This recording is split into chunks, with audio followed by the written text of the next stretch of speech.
Thank you, Danielle. Good afternoon, everyone. I just want to give a disclaimer. If I'm looking over here or over here, it's because I have multiple screens. And so there's a chat over here and your lovely faces over here. But my slides and the presentation notes on the screen so that I can look like I can see you all face to face, but if you say something in the chat, Danielle is going to help me to kind of watch for any like slide specific questions that you'd like to have answered right away. Otherwise, we will have time as well for questions at the end. But I just wanted to give that disclaimer so that you know I'm not ignoring you. I just have the chat on a separate window.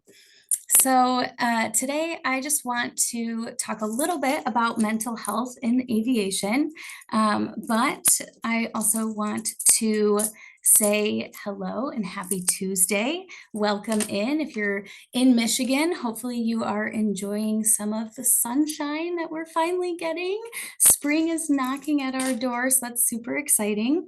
I was definitely outside yesterday on a little walkie, so hopefully some vitamin D is preparing you for some new information or maybe a new application of existing information in today's session. So first of all, I want to start by saying Happy Social Work Month. Thank you all so much for all of the work that you do. I just want to start with that expression of gratitude and celebrate each and every one of you, whether you're passionate about social work, you're educating future social workers, studying social work, supporting social workers, or are in the thick of it day to day in the field. Today and this whole month is for you. So thank you so much for everything that you do. We appreciate your contributions for giving the world hope, building meaningful connections, and creating lasting change. You make all the difference in the world, and it's not easy work. So thank you. All right, so welcome to my NASW Michigan Lunch and Learn. Thank you to the NASW Michigan for seeing value in this subject matter and giving me the platform to share about it. I greatly appreciate having you all here. My goal for this session today, like Danielle mentioned, is sort of a preview of what I will be speaking in greater detail about at the conference in Novi with the pilot mental health campaign. So if we can all walk away with a basic understanding of the landscape of this topic and why it matters now, then I will consider that a win for us. So again, if you have any questions, aviation can be super particular, and I will be just doing kind of an overview. So I'm happy to answer any questions at the end, or again, if you need some clarification to understand a specific part of the presentation, then please feel free to interrupt. All right, a little bit about me, and I apologize in advance because I am going to give you a little bit of my life story, not solely to talk about myself, but because I think some of my upbringing provides a framework for why this topic is so meaningful for me. My name is Cadence, and I am the data coordinator and accreditation system administrator for Western Michigan University's College of Aviation. I'm also a master's level graduate student and research assistant at Western Michigan University's School of Social Work. But my passion for mental health began in high school. I went to a college-focused, high-achieving, wealthy, and well-resourced public school in Illinois. And my experiences there allowed me to see something upon coming into the College of Aviation that seemed quite familiar. I came into aviation as an outsider with no personal ties to the industry, which is rare. I did not come from a family of pilots or air traffic controllers or mechanics. And the closest connection that I had prior to to aviation prior to 3 years ago when I started was simply when I would take a flight. So why do I care so much, and why did I want to talk about this? When I was younger, being in that high achieving, high pressure environment all the time and being expected to perform all the time sort of put me and my friends and classmates in what I refer to as this bubble. My high school was a bubble, and while it prepared me remarkably for academia, um, I felt like I was under a 3,000-pound weight all of the time. And sometimes I crumbled beneath that weight. And when I did, I felt like a glaring eyesore, whether it was when I didn't have the grades or the test scores that my friends had, or whether I was comparing myself or my family to my friends' families. It was a constant comparison of reality. And I felt like I was coming up short a lot. And what I've realized in being in the College of Aviation for the last 3 years is that our students are experiencing some of those same pressures.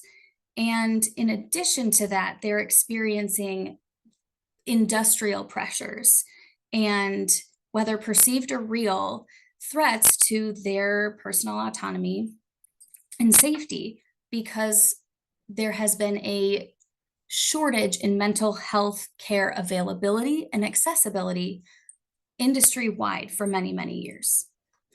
So when I was in high school, unbeknownst to me, I had an undiagnosed, unmitigated mental illness. And I was told that I likely had ADHD and post-traumatic stress disorder, but treatment was not something that was going to be available for me. So when I see the students in my college struggling with some of the same things, whether having a diagnosis or not, it definitely pulls at my heartstrings.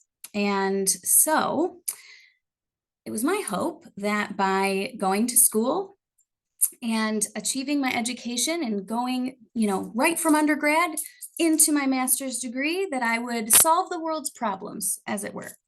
But then life happens. And so I paused for quite some time to be a mom. And so you see there, my lovely daughter, Cecilia. I graduated with my associates from Grand Rapids Community College and my bachelor's degree in psychology from GVSU. And now I am going for my master's in social work at Western. And I'm actually very excited to recreate this picture because my daughter is now taller than me. She is adorable and dynamic and wonderful, but she will find it hilarious.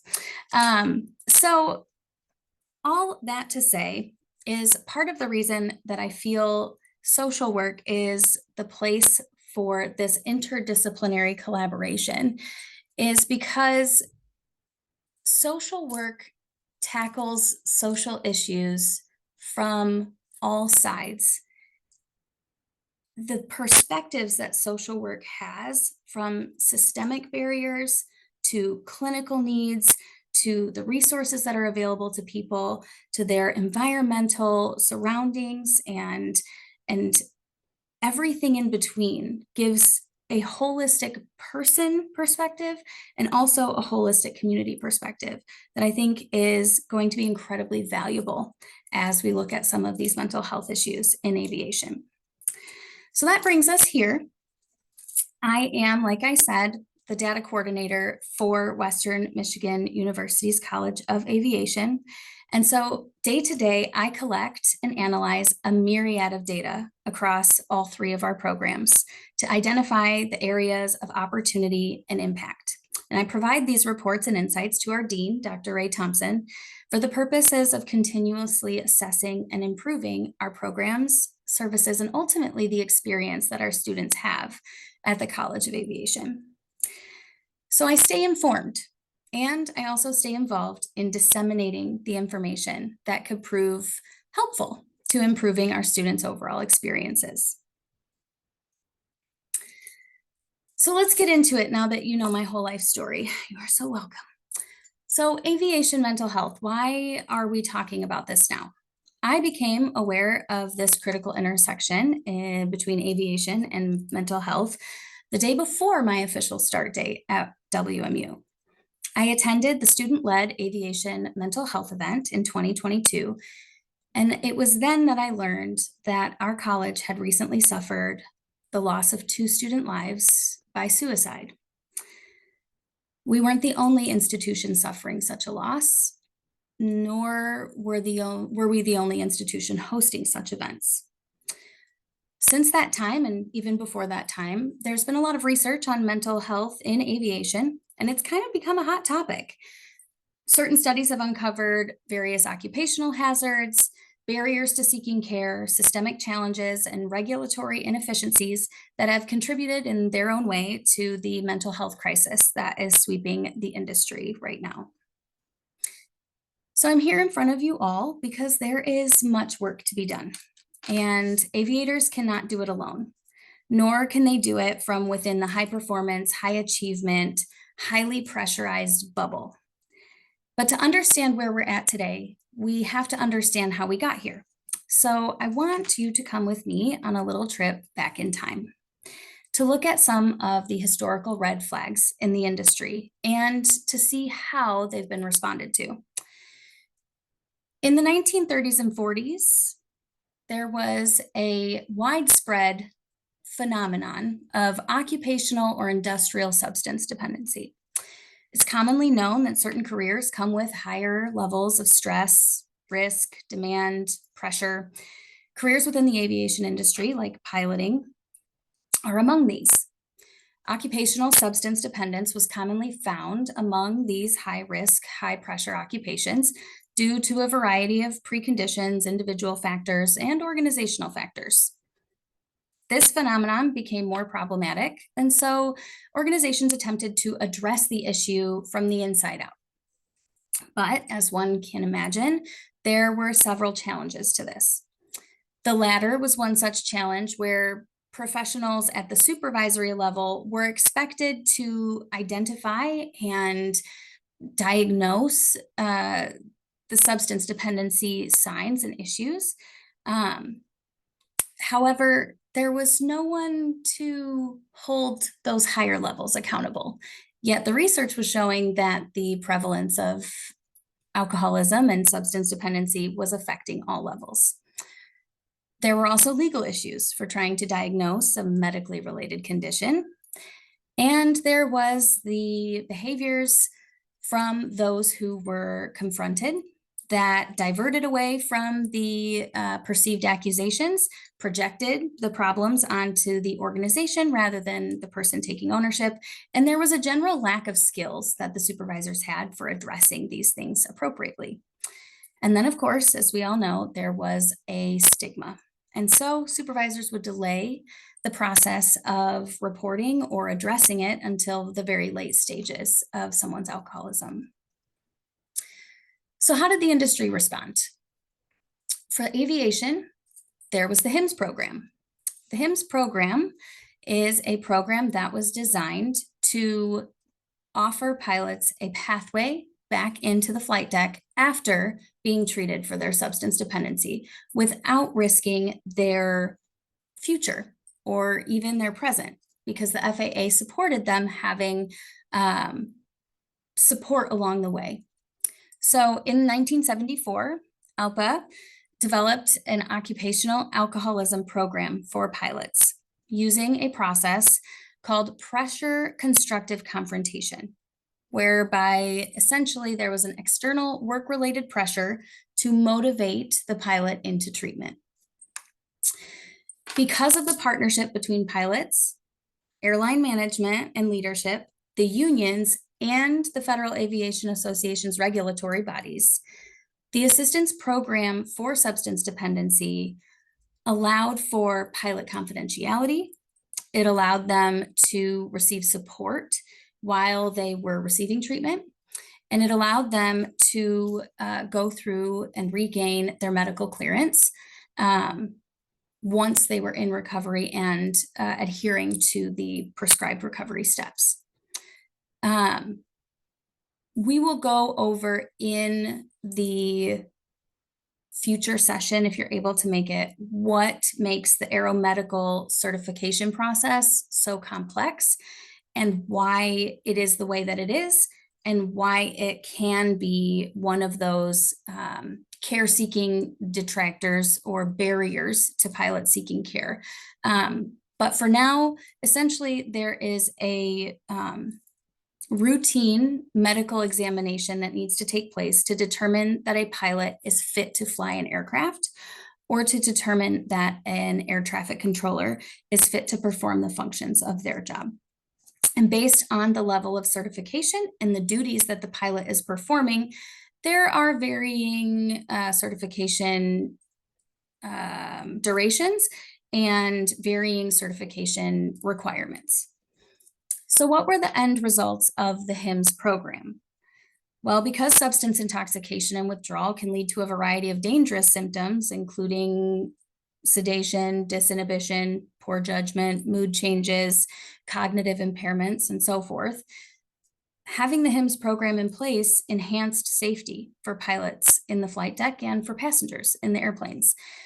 By the close of the initial period of the program's testing, which was 8 years, 800 recovering pilots had achieved an 85% long-term abstinence rate, which is huge. They also were able to determine that the cost-benefit analysis of investment showed that for every $1 the organization spent on treating pilots, they received a $9 return. One such return is the reduced sick leave usage and the reduced medical plan costs. However, tragedy still occurs. And in 2015, there was the Germanwings Flight 9525, which was an incident that killed 150 people. The co-pilot was suspected to have crashed the aircraft as part of a suicidal effort. And in the FAA's final investigative report, that was revealed that the co-pilot had experienced a psychotic depressive episode that had began a year prior and was suspected to have continued until the day of the accident.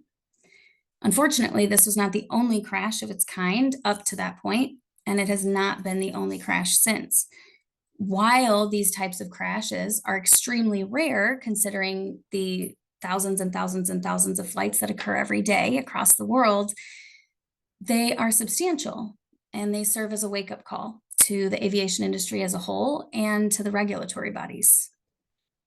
So how did the industry respond? Well, co-pilot protocols and flight deck access rules were enacted in 2015 that would disallow a pilot from being alone in the flight deck. They revisited the medical evaluation process for pilots to require a more rigorous screening for psychological conditions. They enacted a confidential reporting system that would allow for non-punitive reporting for the pilots that had previously concealed a mental health condition. And they enacted research that would focus on human factors that impact performance, as well as organizational factors that would impact performance. One of the primary things to come from these tragedies are the pilot peer support programs. And these essentially are programs for pilots to rely on one another for the support that they need to allow them to talk about issues that pilots would understand without having to over-explain what all of these processes are and without having to risk a diagnosis that could impact their career or risk having to report certain visits that could impact their career. So what were the results? Enhanced safety and support for aviation professionals to a degree, but also over time, the strict regulations that were coupled with the complicated medical certification processes resulted in fear, distrust, worsened stigma, and care avoidant behaviors. More recently, this aviation mental health crisis becomes apparent in higher education and flight training. And this timeline is heartbreaking. John Hauser was a flight student at the University of North Dakota who died in 2021 of suicide by aircraft. Hauser's choice to take his own life shook the aviation education communities and shed an uncomfortable light again on the barriers to wellness that still exist for those who choose to take the path towards a career in the skies. The letters that Hauser left behind revealed his despair, his desire to get help, and his feelings of hopelessness. His father said that he spelled it out very clearly to us in his letters. He wanted to get help, but that he would have to give up flying if he got help. And in his own words, John said his life was not worth living if he could not fly. Hauser's passion for flight was a feeling that is widely shared amongst many aspiring pilots who often come from long family lines of aviators and whose identities are comprised largely of their aspirations. Students in the aviation communities found his words eerily relatable and uncomfortably resonant. A life without flight is not a life worth living. And again, Hauser's was not the first nor the last loss of life due to untreated mental illness in the world of aviation education.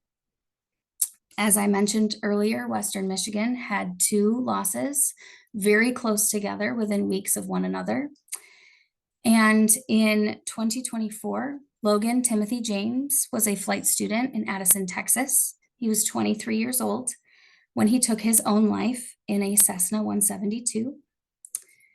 And then Alexander Foss, more recently from the University of Purdue, died in another accident by suicide.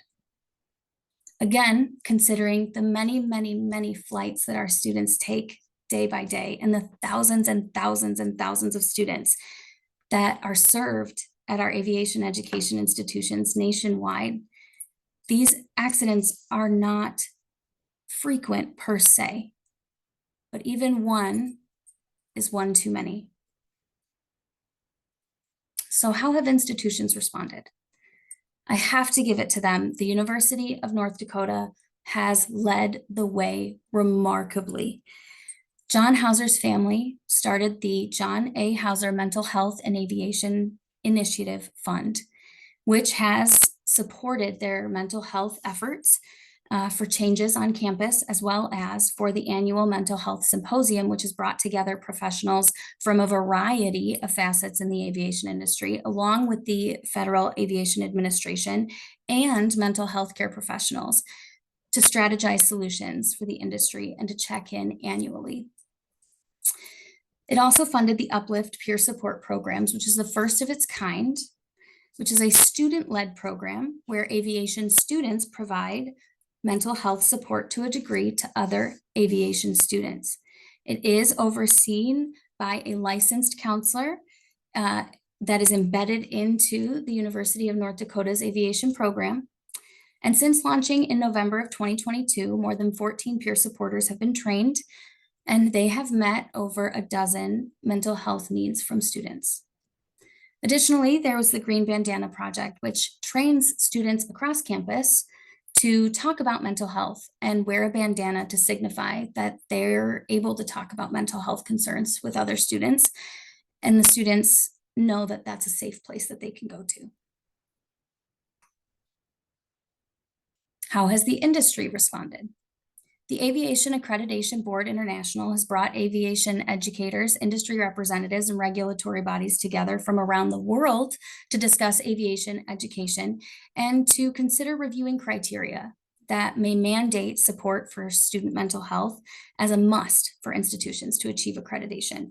It's still under review, but the discussions are being had. Additionally, it is looking for ways to improve aviation education infrastructure to help students with their barriers, their stressors, and to improve the education they're receiving to better prepare them for the stressors in the industry. At the last winter meeting, they hosted speakers from aviation institutions across the nation to speak on each individual institution's efforts in support of student mental health. And they have invited one of the first people behind the commercial aviation peer support programs, Dr. Charles Carreri, to be their keynote speaker and talk about aviation mental health, where it is and where it's going. How did the FAA respond? So, in light of these incidences and the upkick in incidences after COVID-19, the FAA brought together a Mental Health and Aviation Medical Clearances Aviation Rulemaking Committee, or it's known as the ARC.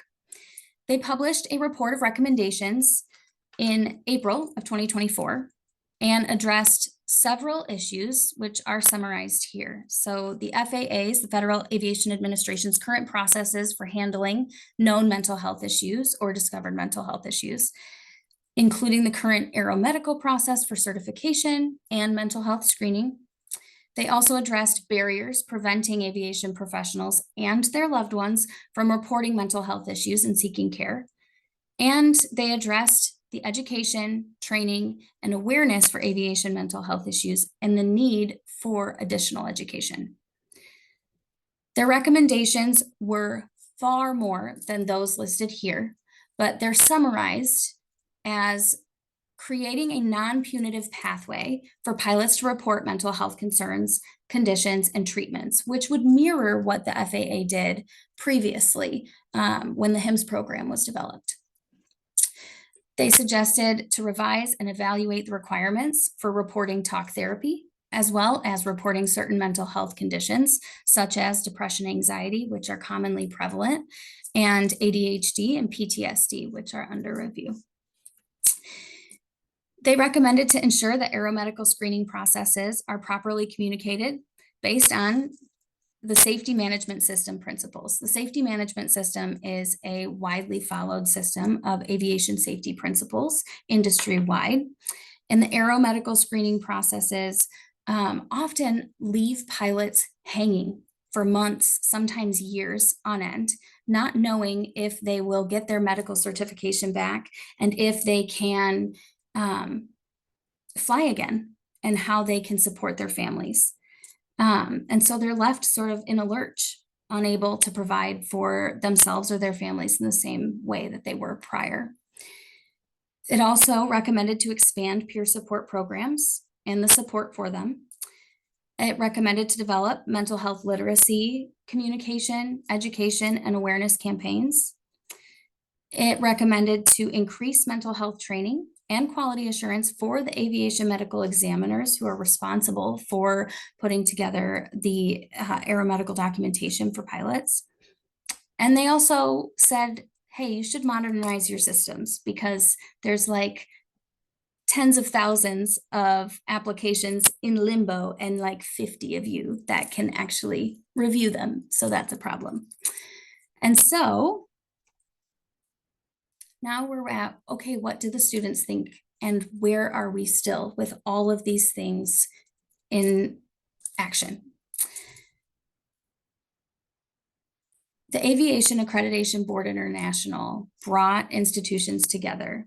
And for a few institutions, the things that they're doing, like for example, what the University of North Dakota has been able to do, has been widely well received.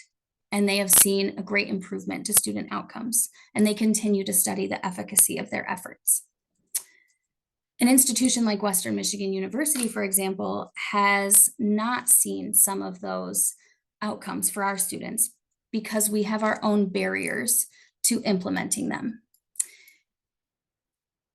Institutions like Auburn, for example, have had a lot of student-led initiatives that have focused on resiliency factors, exercise, and other types of programs where students are getting together and helping one another despite maybe barriers with finances or program availability. But we haven't been able to see that here. And we are not the only institution struggling.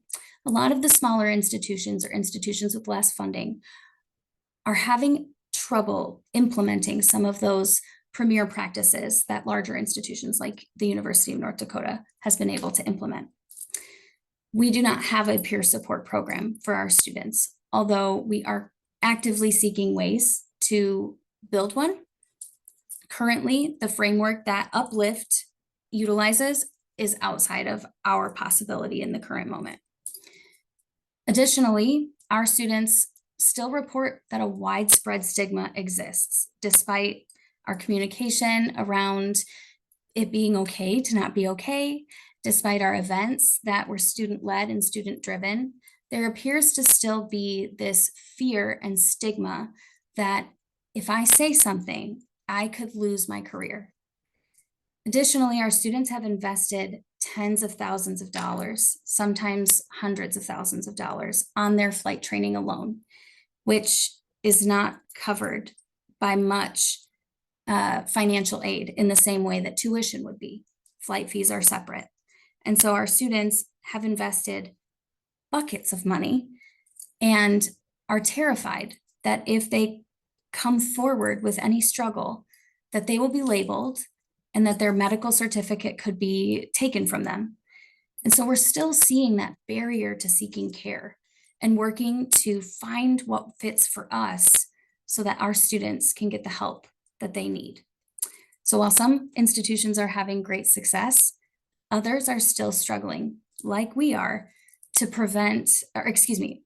to allow aviators the space and to build the trust for them to come and talk about the things that they need to talk about. With that said, that is where I hope that I can initiate a call to action from social workers. Because like I said, social workers have a unique perspective. We are very familiar with working in limited systems with limited funding. We're very familiar with working with very limited resources and needing to produce outcomes. We're familiar with building rapport. We're familiar with not being trusted. And we're familiar with working with disempowered populations. And while we might not think that pilots could be disempowered, we usually think of them as making buku dollars and being very well-resourced. But in this aspect,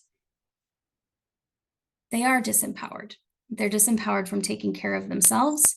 They're disempowered from taking care of their families. And that's a real problem. So what can you do as social workers if you are in the micro practice, for example? Educate yourself about the particulars at play when providing clinical mental health care.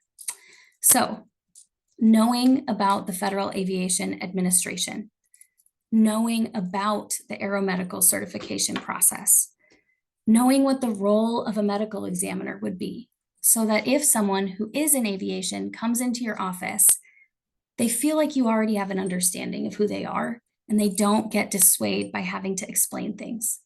Additionally, gaining a knowledge of these things would also allow you to gain a knowledge of the disqualifying diagnoses and treatments from being able to fly, and conversely, the non-disqualifying options for treatment. Oftentimes, we don't even think about the realities that when kids come into our office, that the diagnoses that are placed could potentially have an impact on their career. But for aviators, this is a reality. If a diagnosis is placed that is a certain disqualifying diagnosis, that could be a real barrier to them being able to achieve the career that they set out to achieve. And so being mindful of these things, no matter what the age of the person is that you're seeing or the family is, being mindful of those things could be a make or breaking difference for that individual. Additionally, documenting appropriately and not documenting things that you've not confirmed, but documenting things with the appropriate codes for environmental factors, as well as the codes for the actual diagnoses or signs of diagnosis that you're seeing. Again, we dive deeper into these things during our session at the NASW Michigan Conference. And so I do hope that you will join me there. It's Friday, April 4th, and we are presenting at 10:45. And I will also be joined by the leaders with the Pilot Mental Health Campaign. And their work focuses more on the macro practice. So the call to action for the macro practice is a little bit different, but also still involves educating yourself about the particulars, as well as the opportunities for political advocacy, for policy development, for program implementation, for education institutions like ours, or for some of the commercial aviation, business aviation, airports, air traffic control towers, to allow them the information to have a evidence-based or informed program to support their people. Additionally, along those same lines, offering program evaluation. A limitation for the peer support programs is that there hasn't been substantial research done to evaluate peer support programs internationally. There's been some. We've seen some starter data coming through about the different improvements to different factors like anxiety and depression scales and stress levels and self-report things. But in terms of process evaluations, outcome evaluations, those things are still needed. And those are largely the macro social work realm.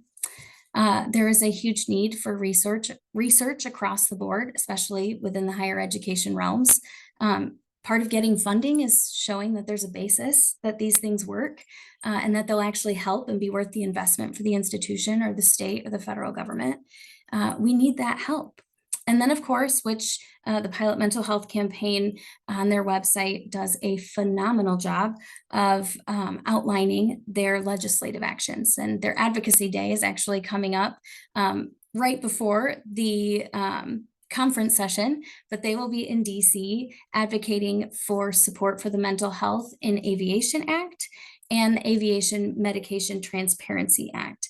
Both of those pieces of legislation would allow aviators to have more autonomy, more control, and for there to be more information going back and forth to alleviate some of the stressors within the aeromedical process, stressors that are caused by not knowing when you will be given your certification, if you will be given your certification, not knowing quite which medications you are allowed to take or are not allowed to take.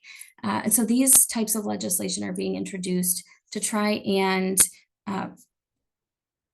serve the pilots, not just be regulatory initiatives to make sure that we're flying safe, but also to make sure that the pilots are set up to fly us safely. And that goes for air traffic controllers as well.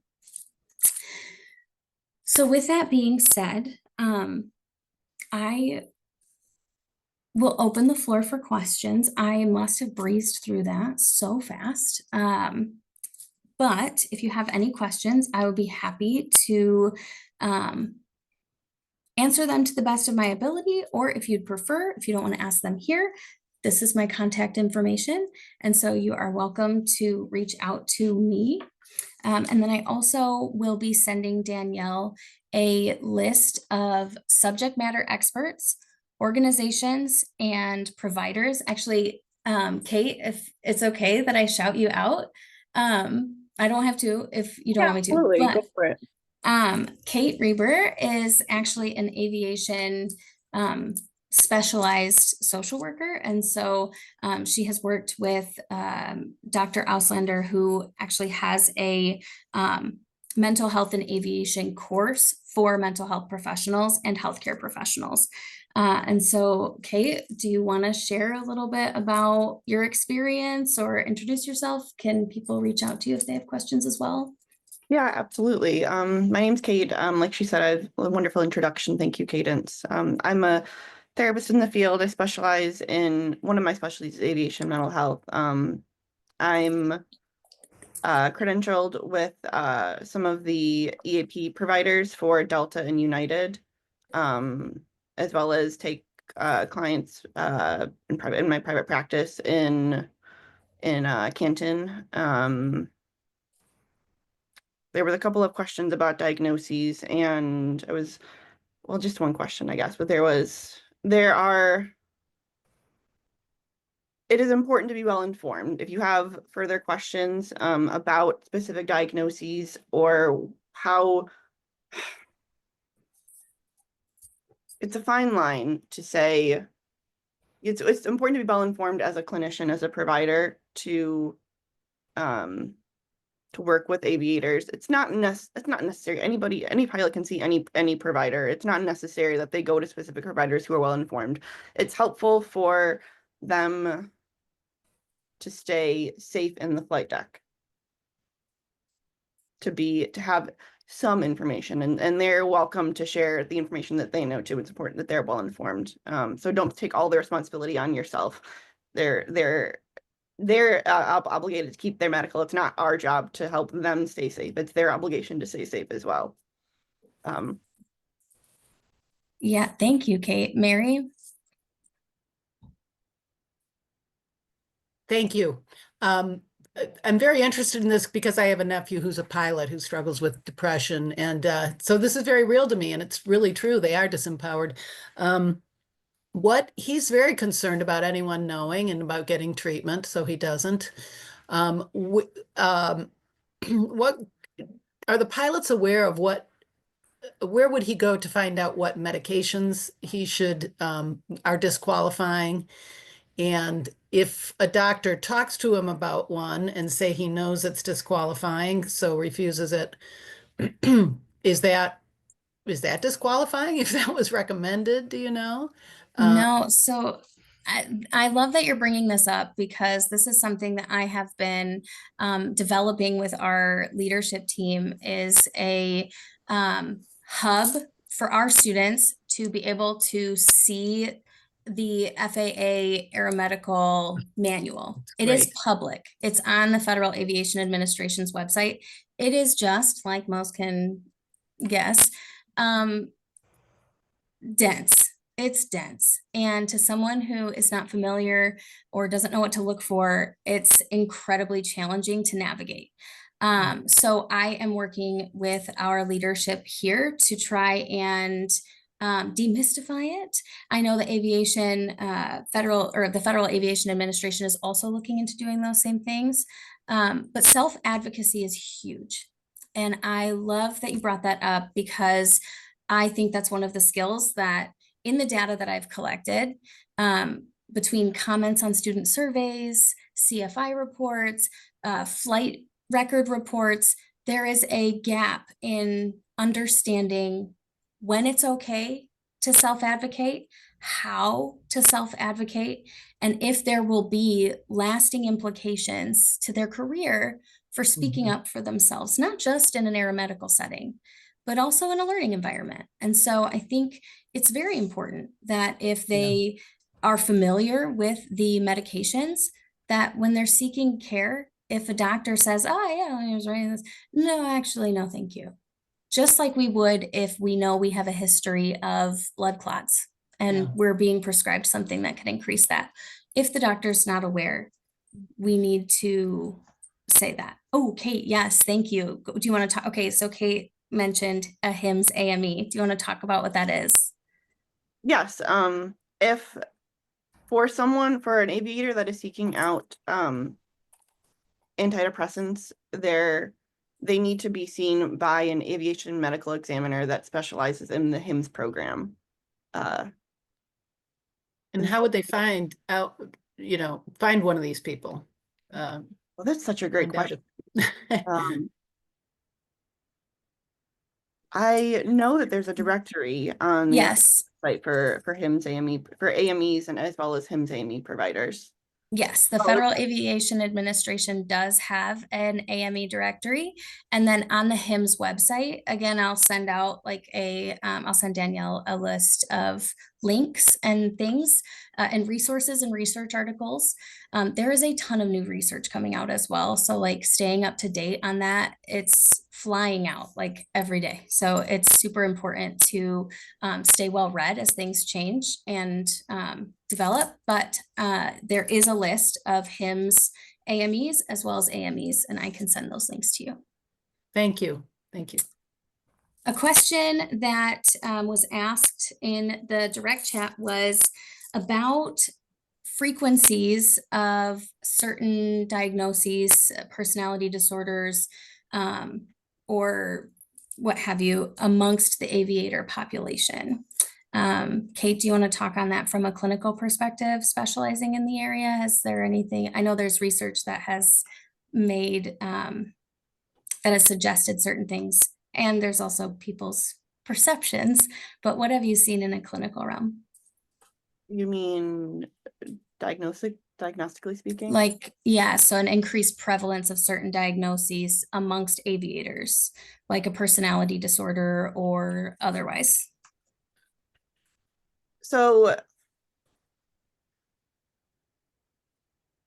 the training that aviators go through at an airline is meant to actually weed out some of those personality disorders, those true personality disorders from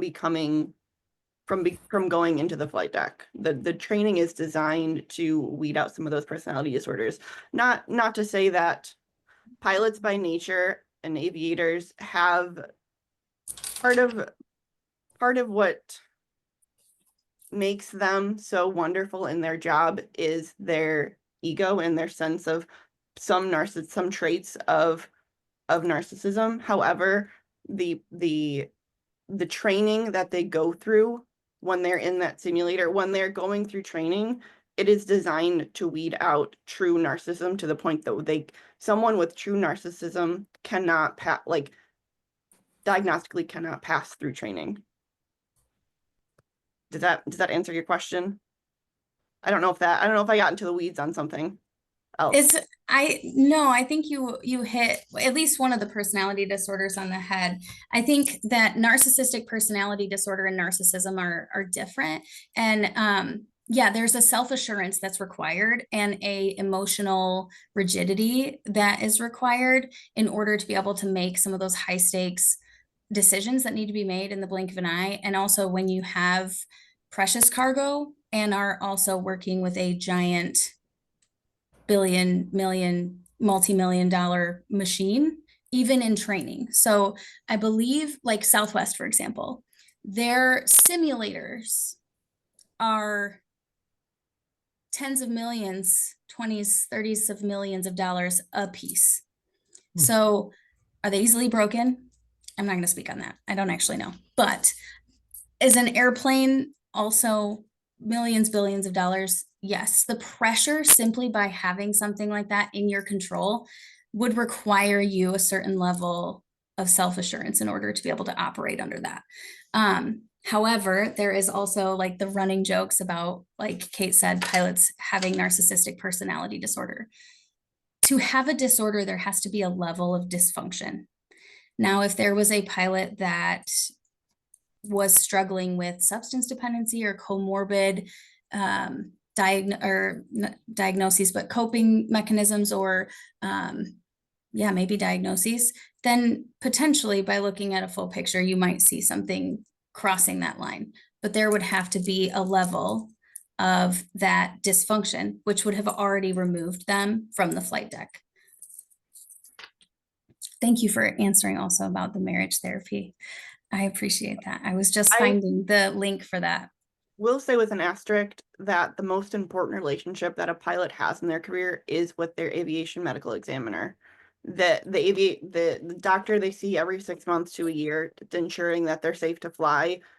That is their connection to the FAA that will help keep them safe to fly. Everybody wants a safe pilot in the flight deck across the board. The pilot wants to be safe. The AME wants the pilot to be safe. The FAA wants the pilot to be safe.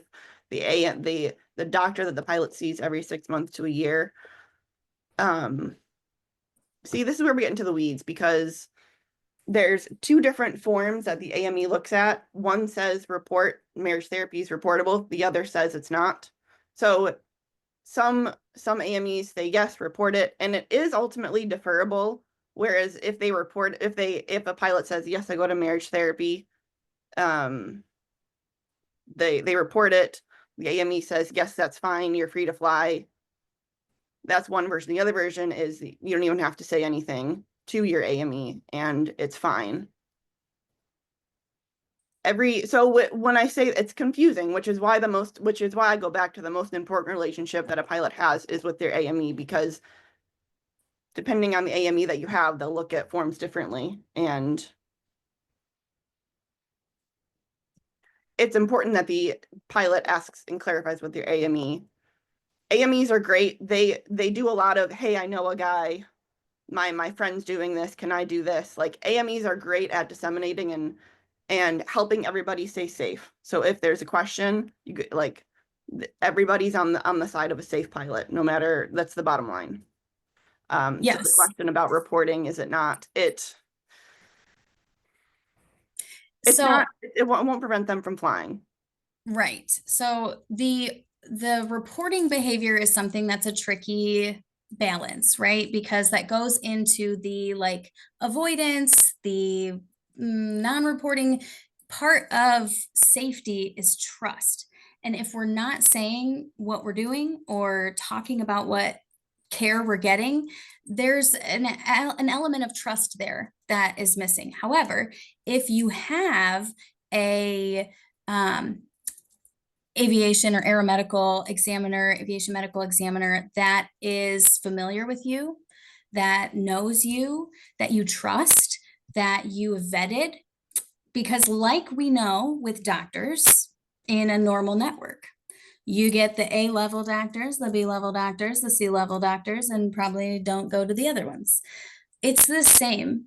However, the information that a pilot should prepare themselves with when they go into these medical examinations is knowing how to suss out an aviation medical examiner that is operating off of the most recent updates from the FAA. Being able to advocate for yourself, ask the right questions, and if you're not jiving with an aviation medical, you can call an aviation medical examiner and say, hey, I just want to meet you and chat with you. I'm looking for an aviation medical examiner in my area. Vet them out. What does that conversation feel like? What types of things are you being asked? What types of questions are you asking? But finding a AME, much like finding a clinical psychologist, social worker, therapist, you want to hop until you find one that you jive with, that you trust, that trusts you, that knows you, and then continue to build that relationship, just like Kate was saying. And then reportability, the most important thing, the reassurance that you can provide is that there's nothing to report if you're not there and healthy and functioning. And so regardless of what you're putting down on paper, the primary motivation is getting yourself to a place where you are safe, you are well, you are coping with life's challenges in ways that are not detracting from your well-being, and that you are doing right by yourself and the people that you are flying, and by your value systems. And so that kind of reassurance is what I would give in terms of like, let's return to our values and let's return to what does safety mean? And if I'm receiving the type of care that would impact my ability to fly safely. And in the resources that I will send out, it will have the information about some of the updates to reportability, some of the updates to what AMEs can issue without question, because there's a difference between something being reportable and something getting reported that causes a special issuance or a delay or needs to go for further review. So it isn't always just about something being reportable. You can report something and have no issue flying. I did see a question about age limits and discrimination. And I was curious, and maybe Kate, you already addressed this. I'm trying to like follow up, but discrimination in general has been a big stressor. Whether precipitating depression or precipitating anxiety or just precipitating a non-diagnostic related, like non-pathologized performance factor, right? So whether it is age discrimination, gender discrimination, racial discrimination, those environments are stressful. And so teaching coping strategies and also teaching education in diversity and inclusion and cultural awareness and cultural humility in pilot populations is hugely important in order to maintain a safe flight deck. Jarma, am I saying that correctly? You asked, was your question answered? Does the FAA keep up to date with approving newer medications for mental health disorders such as depression? Don't count on it. Everything is going to take extensive review. And so the approved medications are very limited. I would operate with the initial notion that it is probably not approved. And then you can go check. And if it's approved, great. That's the safest bet. But because they need substantial evidence and there are certain physiological factors that happen at certain altitudes that impact whether a medication can be okay on ground level and whether it can be okay in the atmosphere. Does that make sense? Was that a sentence? I hope that was a sentence.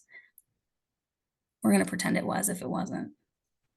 That I think is accurate. My son has depression, as it runs in our family, and being a social worker, he listened to me and went and got help. But the frustration, I think, is that sometimes I'll ask him how he's doing and how the medication is going, and it seems that it's quite limited, which is frustrating because he's asking for help. Yeah. I hear you, and that is incredibly frustrating and probably sounds like painful and sort of helpless of a feeling to be as a parent when you're watching your child struggle with that, and knowing that your child is pursuing a career where they're facing all of these additional stressors through these barriers. And that's why I really hope that the changes that are happening, the recommendations that have been placed, one of the recommendations from the ARC report being directly related to anxiety and depression, I hope it really sets aviators up to be able to get treatment that they need and be able to fly and do what they love. But I also hope that if reality strikes and flight becomes something that isn't possible for your son, that he's able to find something within aviation, if he wants, or something else to fill his soul in that way, because limitations are just a reality in this field, and it's heartbreaking sometimes. We've had students that have been like nearly done with their training and been 70K in on this investment. And now they have to make a life-changing, trajectory-changing decision for themselves, or it's made for them. And it's a really tough reality. So my heart goes out to you and your son. And I hope he can find what works for him within the realm of acceptability.